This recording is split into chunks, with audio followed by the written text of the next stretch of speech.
안녕하세요, 여러분. 오늘은 중요한 이야기를 하나 해보려고 해요. 여러분, 보통 돈을 보내는 일이 얼마나 많나요? 친구가 급하게 돈을 빌려달라고 할 때, 부모님께 용돈을 보내거나 결혼식 축의금을 보내는 등 그냥 습관처럼 쉽게 계좌이체를 하잖아요. 그런데 이게 이제 8월부터 큰 변화를 겪게 됩니다. 혹시 알고 계셨나요? 계좌이체할 때 이 돈 보내면 세금 폭탄 맞을 수 있다는 사실. 자, 어떻게 된 건지 하나씩 이야기해 볼게요. 먼저 계좌이체를 할 때 1,000만 원 이상을 송금하면 그게 이제 금융기관에서 자동으로 국세청에 보고된다는 것입니다. 보통 우리는 돈을 보내면 그냥 내 계좌에서 빠져나가고 상대방 계좌로 들어가는 거니까 그냥 아무 일 없겠지 생각하지만 하루에 1,000만 원 이상을 송금하면 그것만으로도 국세청이 이체 내역을 자동으로 감시할 수 있는 시스템이 생겼어요. 하루에 한 번 1,000만 원을 보내면 바로 보고됩니다. 그런데 한 번에 1,000만 원이 아니어도 되죠. 예를 들어서 500만 원을 보내고 그 다음 날 300만 원을 보냈고 또 200만 원을 보냈다면 이렇게 분할해서 보낸 돈도 결국 합산해서 1,000만 원이 넘으면 국세청에 신고가 됩니다.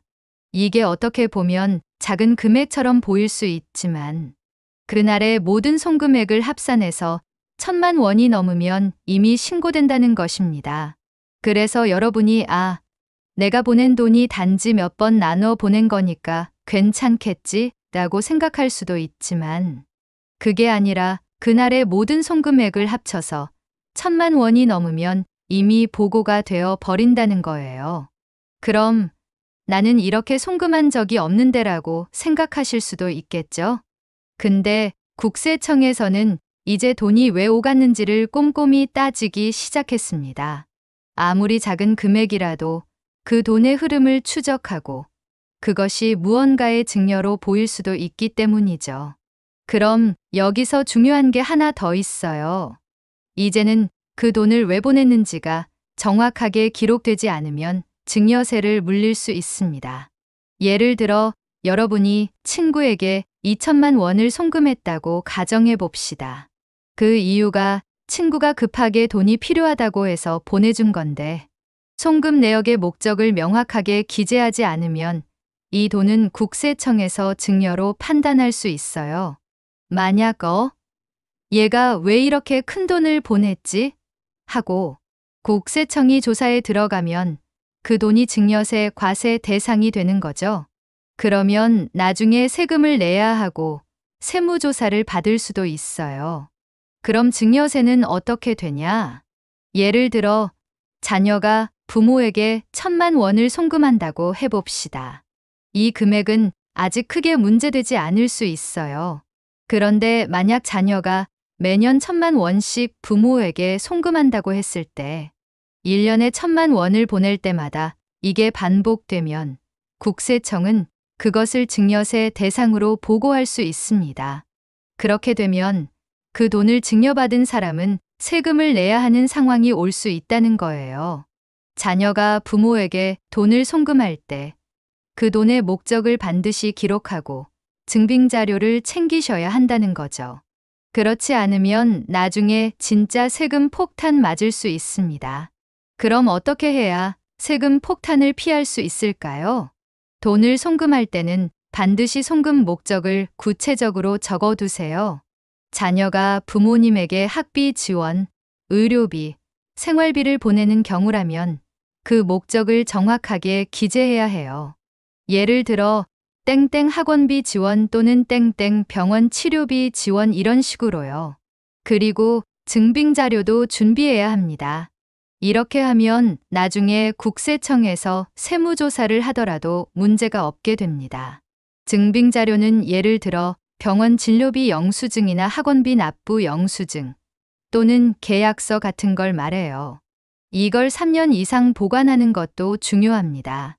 왜냐하면 국세청은 이체 내역뿐만 아니라 몇 년 후에라도 조사할 수 있기 때문에 증빙 자료를 잘 보관하는 것이 정말 중요합니다. 다음은 자주 놓칠 수 있는 부분인데요. 보통 돈을 송금할 때 이건 그냥 용돈이라고 생각할 수 있지만 그 금액이 쌓이면 증여세 면제 한도를 초과할 수 있어요.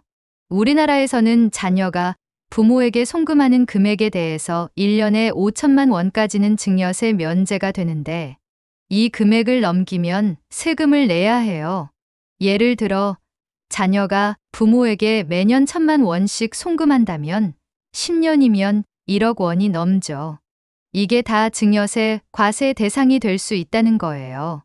부모에게 송금하는 돈은 그 목적이 아무리 교육비나 의료비라고 하더라도 목적과 금액을 정확히 기재하고 증빙 자료를 준비해야만 안전하다는 거죠. 여러분, 현금 거래도 조심하셔야 해요. 그냥 현금으로 주면 되겠지? 이렇게 생각할 수 있지만 현금도 위험할 수 있습니다. 현금 인출 내역은 사실 국세청에서 다 추적할 수 있어요. 예를 들어 ATM에서 현금을 뽑아서 친구에게 줬다면 그 돈이 어떻게 흐르는지 국세청에서 다 파악할 수 있죠. 이렇게 현금을 주고받는 방식은 오히려 더 의심을 받을 수 있기 때문에 가능하면 계좌이체로 송금하는 것이 좋습니다. 그리고 계좌이체를 할 때도 반드시 목적을 기록하고 증빙 자료를 꼭 챙기세요. 사업자분들도 조심하셔야 해요. 사업자 계좌와 개인 계좌를 섞어서 쓰는 경우가 많은데 이런 경우에는 개인적 송금이 사업적 송금으로 잘못 인식될 수 있습니다. 그렇게 되면 세무조사나 과세 대상이 될 수 있어요. 사업 계좌와 개인 계좌는 분리해서 사용하는 게 안전합니다. 그리고 사업 관련 송금이라면 그 용도에 맞는 계약서나 영수증을 잘 챙겨두셔야 합니다. 마지막으로 잦은 신고가 중요합니다. 만약 이미 과거에 증여세 신고를 안 했다면 잦은 신고를 통해 세금을 내는 방법이 있어요. 이렇게 잦은 신고를 하면 가산세 면제가 될 수 있기 때문에 빨리 신고하는 게 중요합니다. 세법은 자주 바뀌기 때문에 홈택스나 세무사와 상담을 통해 최신 정보를 확인하고 필요한 경우 잦은 신고를 해야 합니다. 그렇지 않으면 나중에 세금이 불어나서 큰 부담이 될 수 있어요. 오늘 얘기한 내용 잘 들으셨나요? 돈을 보낼 때는 목적을 명확히 기록하고 증빙 자료를 꼭 챙기세요. 그래야 나중에 불이익을 당하지 않을 수 있습니다. 이 영상이 유익했다면 좋아요와 구독 꼭 눌러주시고 다음에 또 중요한 정보로 찾아올게요. 그럼 모두 안전한 송금 되세요. 감사합니다.